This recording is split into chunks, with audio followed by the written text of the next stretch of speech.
Hello বন্ধুরা, কেমন আছো সবাই? আজকে আমি এক্সপ্লেন করব একটি জম্বি মুভি।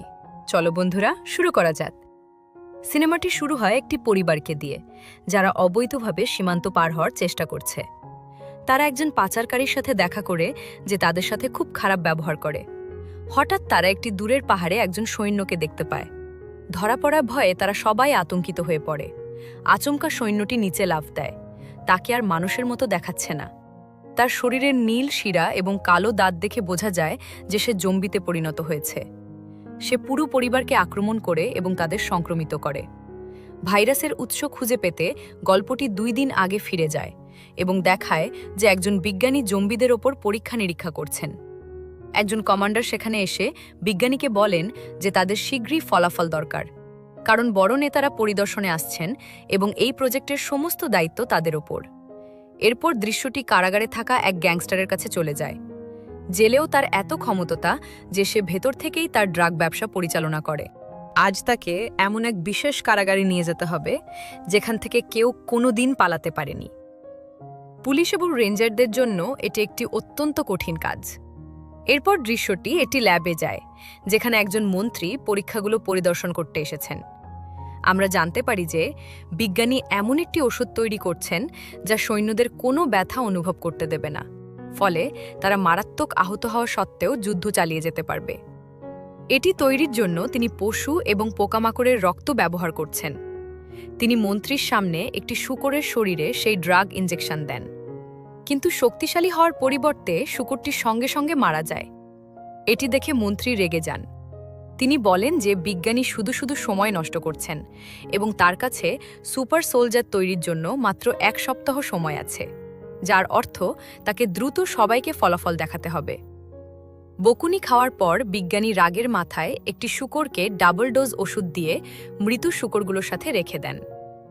পরে সৈন্যরা মৃত শূকরগুলোকে মরুভূমিতে ফেলে দিয়ে আসে।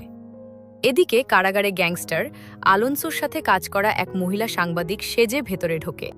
তার অন্য এক সঙ্গী ক্যামেরা বন্ধ করে দেয়, কিন্তু অ্যালোনসোকে উদ্ধার করার পরিবর্তে অ্যালোনসো বুঝতে পারে যে সেই সঙ্গীটি আসলে একজন বিশ্বাসঘাতক, তাই সে তাকে মেরে বিছানায় শুয়ে রাখে। যখন স্পেশাল ফোর্স অ্যালোনসোকে নিতে আসে, তারা বিছানায় অ্যালোনসোর বদলে একটি মৃতদেহ দেখতে পায়। আমরা জানতে পারি যে অ্যালোনসো পালিয়ে গেছে। এরপর দৃশ্যটি মরুভূমিতে ফেলে আসা শূকরগুলোর কাছে ফিরে যায়। সেখানে একটি ক্ষুধার্ত নেকড়ে মৃত শূকরটিকে খেতে আসে, কিন্তু সে জানত না যে তার খাবারই তাকে উল্টো আক্রমণ করবে। হঠাৎ শূকরগুলো তাদের বদলে যাওয়া চোখ মেলে তাকায়। তাদের দাঁতগুলো দেখতে ভয়ঙ্কর ছিল। তারা নেকড়েটিকে আক্রমণ করে খেয়ে ফেলে। এরপর তারা একটি টানেলে প্রবেশ করে। দেখা যায় এটি টানেলটি সোজা সেই কারাগারের দিকে গেছে যেখান থেকে অ্যালোনসো পালাচ্ছিল। এই সময় স্পেশাল ফোর্সও অ্যালোনসোকে খুঁজতে টানেলে প্রবেশ করে। হঠাৎ সেখানে বোমা বিস্ফোরণ ঘটে এবং ঘরটি সৈন্যদের ওপর ভেঙে পড়ে। ভাগ্যক্রমে তারা সামান্য চোট নিয়ে বেঁচে যায়, কিন্তু অ্যালোনসোকে খুঁজে পাওয়ার আগেই শূকরগুলো তাদের আক্রমণ করে। বাঁচার জন্য তারা শূকরগুলোকে গুলি করে মেরে ফেলে, কিন্তু আমরা দেখি যে শূকরগুলো ততক্ষণে তাদের কামড়ে দিয়েছে। জাম্বি ভাইরাস তাদের শরীরে ছড়িয়ে পড়ে। ওদিকে ল্যাবে বিজ্ঞানী ওষুধের সাথে আরও কিছু পাউডার মেশান। এরপর তিনি একটি শূকরকে ইনজেকশন দিয়ে গ্যাস নিঃশ্বাস নিতে বাধ্য করেন। প্রথমে এটি মারা গেলেও শীঘ্রই এটি জেগে ওঠে এবং উন্মাদ হয়ে আচরণ শুরু করে। এটি খাঁচার অন্য শূকরদের আক্রমণ করে। বিজ্ঞানী খুশি হন। তিনি কমান্ডারকে ফোন করে বলেন যে মিশন সফল হয়েছে এবং ওষুধটি কাজ করছে। এটি এখন একটি সুপার পেগ বা অতি মানবীয় শূকরে পরিণত হয়েছে। বিজ্ঞানী বলেন তাকে শুধু ওষুধের সামান্য পরিবর্তন করতে হবে, যাতে সুপার সোলজারদের মস্তিষ্ক নিয়ন্ত্রণ করা যায় এবং তারা পাগল না হয়ে যায়। ল্যাবে একটি খাঁচায় মৃত শূকর নিয়ে যাওয়ার সময় একজন সৈন্য সেটিকে কিউট মনে করে। সে যখন সেটিকে স্পর্শ করে, শূকরটি তার আঙুলে কামড়ে দেয়। কয়েক সেকেন্ডের মধ্যে সেই সৈন্য জম্বিতে পরিণত হয়। তারা তাকে বিছানায় বেঁধে রাখে, কিন্তু তার অবস্থা আরও খারাপ হতে থাকে। মনে হয় সে অতি মানবীয় শক্তি অর্জন করেছে, কারণ সে অনায়াসেই হাতের বাঁধন ছিঁড়ে ফেলে। এরপর দৃশ্যটি সেই জাম্বি রেঞ্জারদের দিকে যায়, যারা আলোনসোকে তাড়া করছিল। তারা সেই বিল্ডিংয়ের কাছে পৌঁছায় যেখানে আলোনসো লুকিয়েছিল।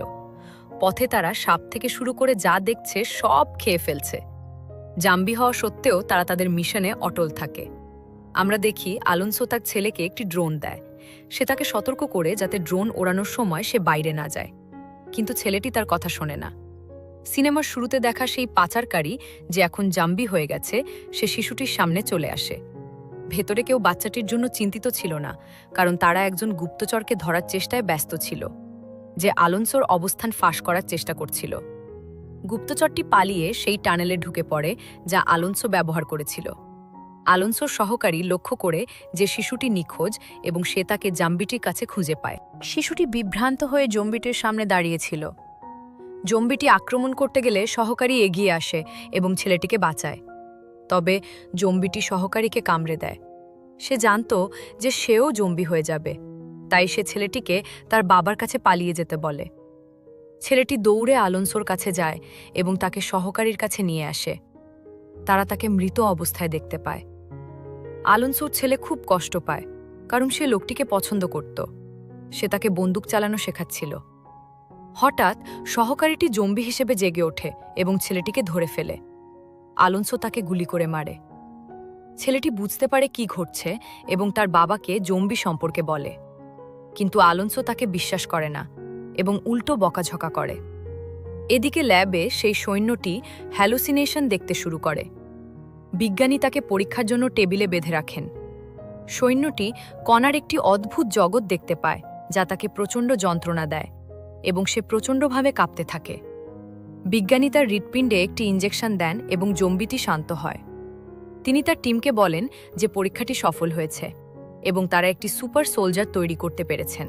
তিনি সৈন্যটির হাতে একটি বল দেন এবং সেটি ভাঙতে বলেন। সৈন্যটি যখন কথা শুনতে অস্বীকার করে, তারা তাকে শক দেয়, যা তাকে হিংস্র জম্বিতে পরিণত করে। সে তখন আদেশ পালন করে। সে মুহূর্তের মধ্যে বলটি চূর্ণ করে দেয়, কিন্তু একই সাথে টেবিলটিও ভেঙে ফেলে এবং পাগল হয়ে যায়। সে কাউকে আক্রমণ করার আগেই কমান্ডার তার মাথায় গুলি করেন। এতে বিজ্ঞানী রেগে গিয়ে বলেন, কমান্ডার, আপনি কি করলেন? অন্যদের তৈরির জন্য আমাদেরও রক্ত দরকার ছিল, এখন কি হবে? দৃশ্যটি আবার আলোনসো ও তার ছেলের কাছে ফিরে আসে। আলোনসো আহত হয়েছে। তার সহকারী ছেলেকে বাঁচানোর সময় আলোনসোর পেটে কামড়ে দিয়েছিল। ছেলেটি স্কেচ করে আলোনসোকে দেখানোর চেষ্টা করে যে সহকারীকে কিভাবে আক্রমণ করা হয়েছিল। আলোনসো বুঝতে পারে তার ছেলে কোনো সত্যি ভয়ঙ্কর কিছু দেখেছে। সে তার লোকদের নির্দেশ দেয় বাইরে গিয়ে সমস্ত দানবদের মেরে ফেলতে। বাইরে সেই জম্বি রেঞ্জাররা ছিল যারা আলোনসোকে ধরার দায়িত্বে ছিল। তাদের ধরতে আসা অন্য রেঞ্জারদের ওপর জম্বিরা ঝাঁপিয়ে পড়ে। আক্রমণের সময় তাদের কিছু স্মৃতি মনে পড়ে, যা প্রমাণ করে যে তারা চিন্তা করতে পারে। এদিকে আলোনসোর ছেলেও তার লোকজন জাম্বি মারতে থাকে। ছেলেটি আবারও সেই সহকারীকে দেখতে পায় যে জাম্বি হওয়ার কারণে মরেনি। সহকারীটি ছেলেটির দিকে আক্রমণ করতে তেড়ে আসে, কিন্তু হঠাৎ করেই জাম্বিটির বাচ্চাটির কথা মনে পড়ে যায় এবং সে তাকে ছেড়ে দেয়। রাস্তায় আমরা দেখি আলোনসোর শত্রুরা তাকে ধরতে আসছে। তারা এলাকার কাছাকাছি পৌঁছে গেছে। 3টি দল আলোনসোকে খুঁজছে: রেঞ্জার, পুলিশ পালানোর জন্য দায়ী ভেবে, এবং তার শত্রু গ্যাংস্টারদের একটি দল। তারা সবাই বড় হুমকি, কিন্তু তারা জানত না যে এই এলাকাটি আসলে একটি মৃত্যুফাঁদ। ল্যাবে দেখা যায় বিজ্ঞানী মৃত সুপার সোলজারের ময়না তদন্ত করছেন এবং তার অঙ্গ প্রত্যঙ্গ নিয়ে গবেষণা করছেন। ইতিমধ্যে কমান্ডার খবর পান যে জাম্বি ভাইরাস ব্যাপকভাবে ছড়িয়ে পড়েছে এবং অনেক প্রশিক্ষিত সৈন্য মারা গেছে। কমান্ডার খুব দুঃখিত, কারণ তিনি এই পরীক্ষাটি পছন্দ করেননি, কিন্তু ওপর মহলের সিদ্ধান্ত হওয়ায় তার কিছু করার ছিল না। তিনি সাহায্য করতে বাধ্য হন, কিন্তু বিশৃঙ্খলা দেখে তিনি সমস্ত জাম্বিদের মেরে ফেলার নির্দেশ দেন। এটি শুনে বিজ্ঞানী রাগে চিৎকার করে বলেন, অন্তত একজনকে বাঁচিয়ে রাখুন, আমি বছরের পর বছরের পেছনে কাজ করেছি। কমান্ডার পাল্টা জিজ্ঞেস করেন, আপনি আপনার ক্যারিয়ার নিয়ে ভাবছেন নাকি মানুষের বিপদ নিয়ে? দৃশ্যটি পরিবর্তন হয়। অ্যালোনসোর আস্তানায় অনেক জম্বি আক্রমণ করে। অ্যালোনসো ও তার লোকজন সহকারী জম্বিটি বাদে বাকি সবাইকে গুলি করে মারে। অ্যালোনসো সহকারীকে বেঁধে বাড়িতে নিয়ে যাওয়ার নির্দেশ দেয়। সে বুঝতে চায় জম্বিটি আসলেই কিছু চিন্তা করতে পারে কিনা, কিন্তু সহকারীকে সম্পূর্ণ বুদ্ধিহীন দেখে সে তাকে মেরে ফেলতে চায়। তার ছেলে তাকে বাধা দিয়ে বলে, ও আমাকে মারেনি, তাই তুমিও ওকে মেরো না। এটি শুনে অ্যালোনসো তাকে জীবিত রাখে। পরে ছেলেটি অ্যালোনসোকে খুঁজে পায়। অ্যালোনসো তাকে বলে, আমি ওকে এভাবে কষ্ট পেতে দেখতে পারছি না। সে ব্যাখ্যা করে যে কেউ যখন প্রচণ্ড যন্ত্রণায় থাকে তখন তাকে মেরে ফেলাটাই দয়া। ছেলেটি তখন জিজ্ঞেস করে, তুমি কি মাকেও কষ্ট থেকে মুক্তি দিতে এভাবেই মেরে ফেলেছিলে? অ্যালোনসো চুপ হয়ে যায়। কান্নাকাটি করে ছেলেটি সেখান থেকে পালিয়ে যায়। সে তার বাবার ওপর ক্ষুব্ধ ছিল। অ্যালোনসো তার হাতে একটি বন্দুক তুলে দেয় এবং সেখান থেকে চলে যায়, কারণ সে জানতো তার ছেলে এখন নিজের সুরক্ষা নিজেই করতে পারবে। এখানে আমরা সেই সাংবাদিক লিয়াকে দেখি যে তার এক সহকর্মীর সাথে আসছে, কিন্তু তাদের গাড়ি নষ্ট হয়ে যায়। লিয়া সন্ন্যাসিনীর ছদ্মবেশে ছিল, তাই একজন পাদ্রী তাদের লিফট দেয়। তারা যাওয়ার পথে অ্যালোনসোর গ্রুপের একজন জম্বিকে দেখতে পায়। লিয়া লোকটিকে চিনতে পেরে ডাক দেয়, কিন্তু তার চিন্তা করার ক্ষমতা ছিল না। জম্বিটি পাদ্রীকে আক্রমণ করে মেরে ফেলে। গাড়িটি তখনও চলছিল। লিয়া নিয়ন্ত্রণ নেওয়ার চেষ্টা করলেও গাড়িটি খাদে পড়ে যায়। জম্বিটি পাদ্রীকে টেনে বের করে মেরে ফেলে। বাঁচার জন্য তারা জম্বিটিকে গুলি করে, কিন্তু বুলেটে কোনো কাজ হচ্ছিল না। সে যখন আক্রমণ করতে যাবে, লিয়া তার মাথায় গুলি করে। তবু সে পুরোপুরি মরেনি। অ্যালোনসোর আস্তানা থেকে এক ব্যক্তি এটি দেখে তাদের সাহায্য করতে আসে এবং তাদের ভেতরে নিয়ে যায়। অ্যালোনসোর ছেলে সহকারী জম্বিটিকে প্রশিক্ষণ দেওয়ার চেষ্টা করে। প্রথমে জম্বিটি কিছু মনে করতে পারলেও পরে নিয়ন্ত্রণ হারিয়ে শিকল ভেঙে ফেলে। সে ছেলেটিকে আক্রমণ করতে গেলে ছেলেটি তাকে গুলি করে মেরে ফেলে। গুলির শব্দ শুনে অ্যালোনসো ও তার লোকেরা ছুটে আসে। অ্যালোনসো তার ছেলের সাহস দেখে গর্বিত হয়। ছেলেটি খুব বিষণ্ণ ছিল। এরপর সেই রেঞ্জাররা আস্তানায় পৌঁছে পশুর মতো আক্রমণ শুরু করে। একটি হেলিকপ্টারে করে অ্যালোনসোর শত্রুরাও আসে, তবে একজন জম্বি হেলিকপ্টারে পাথর ছুঁড়ে মারে, যার ফলে সেটি বিধ্বস্ত হয়। অ্যালোনসো ও তার বন্ধুরা ভেতরে লুকিয়ে থাকে, কিন্তু জম্বিরাও সেখানে ঢুকে পড়ে।